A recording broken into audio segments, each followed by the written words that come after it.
Hello students, now we start with chapter 10 circles part 1.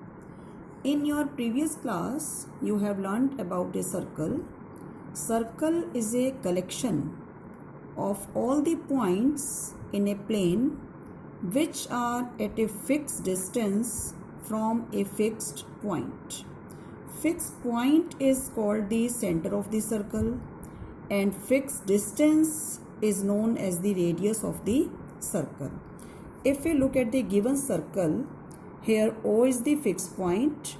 All the points on the circle, whatever points are on the circle, they are at a fixed distance from point O, that is the center. So here OP is the fixed distance which is known as the radius of the circle, and O is the fixed point which is known as the center of the circle. So let's look at the three given figures. In first case, there is a line PQ and a circle. And circle and line have no common points, and PQ is a non-intersecting line because it's not intersecting the circle. So it is a non-intersecting line with respect to the circle. If we observe the second figure, here the line PQ is intersecting the circle at two distinct points A and B, and the line which is intersecting the circle at two distinct points is known as a secant of the circle. If we observe the third figure, here is a circle and the line PQ touches the circle at exactly one point, that is A. So line PQ is here a tangent to the circle. So what we observe from the three figures, in first case the line PQ and the circle have no common points. So PQ is a non-intersecting line with respect to the circle. In second case, line PQ is intersecting the circle at two distinct points A and B. So PQ is a secant of the circle. In third case, the line PQ is touching the circle at exactly one point, that is A. So line PQ is a tangent to the circle. So what is a tangent? A line which intersects or touches a circle at exactly one point is called a tangent, and which intersects the circle at two distinct points, that is a secant, and the common point of the tangent and the circle is called the point of contact. Here we look at one example. This is a circle. Actually it is a bicycle wheel, and these are the spokes of the wheel which will be observed as radius of the circle.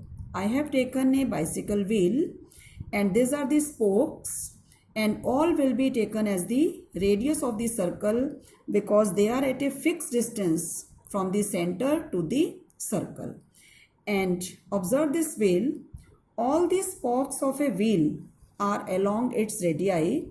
If we observe the position of the wheel with respect to its movement on the ground, look here, this is the spoke. When the wheel moves and it touches the ground, then this spoke will make a tangent with the ground. At every point when it comes in contact with this ground, it will make a tangent. In all positions, radius through the point of contact with the ground will make a tangent. In this figure, P is the point of contact and OP is making a tangent with XY. So theorem 10.1 from this chapter, the tangent at any point of a circle, is perpendicular to the radius through the point of contact. Actually a circle can have infinite tangents. So we are taking tangent at any point of a circle is perpendicular to the radius through the point of contact. Look at the given figure. Here a circle with center O and radius OP is equal to R. A straight line L is a tangent to the circle at point P. I want to prove OP is the radius and L is a line which is touching the circle at point P. So we will prove that OP is perpendicular to L or radius is perpendicular to the tangent. Here P is the point of contact. Now we take some points Q1, Q2, Q3 on the line L. If we observe the figure, OQ1, OQ2 and OQ3 are meeting the circle at A, B and C. Observe the figure carefully. OQ1 is equal to OA plus AQ1. OQ1 is OA plus AQ1 and OA is radius. So OQ1 is greater than the radius OA. Similarly, OQ2, it is OB plus BQ2 and it will be greater than radius OB. Similarly, OQ3, it is OC plus CQ3 and it is greater than the radius OC. But we have observed OQ1 is greater than the radius R, OQ2 is greater than the radius R, OQ3 is also greater than the radius R. So OQ1, OQ2, OQ3 all are greater than OP and OP is the smallest one, and we have studied in class 9th. If from an external point we draw some lines, then the smallest one will be the perpendicular. So OP is the smallest one, therefore OP is perpendicular to L. Now we discuss some short questions from exercise 10.1. How many tangents can a circle have? At each point of a circle on the circumference, it will make a tangent because at each point there will be one line which will be perpendicular to the radius. So a circle can have infinite tangent. A tangent to a circle intersects it in only one point. Tangent is touching at one point and secant is a line that intersecting the circle in two distinct points.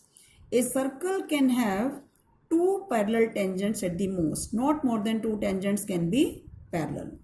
The common point of a tangent to a circle and the circle is called the point of contact. As we have discussed in previous theorem, what was the point of contact? Where the radius is perpendicular to the tangent.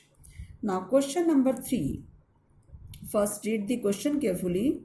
A tangent PQ at point P of a circle of radius 5 cm meets a line through the center O at a point Q such that OQ is 12 cm. Find PQ.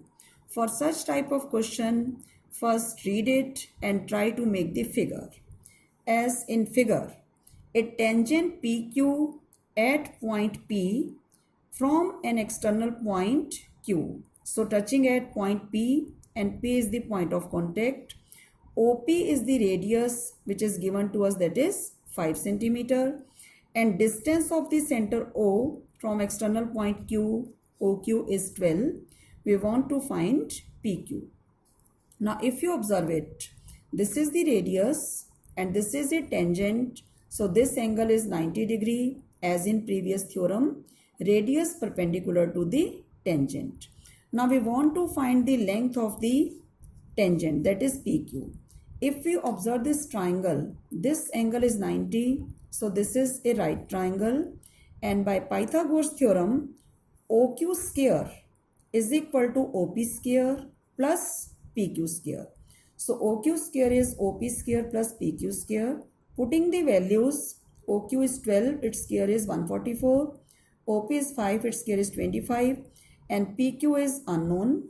So PQ will be root 144 minus 25, that is root 119. Here in this question, we have applied the result of theorem 1. So in your homework, you will do these two questions. A point P is 15 centimeter from the center of a circle.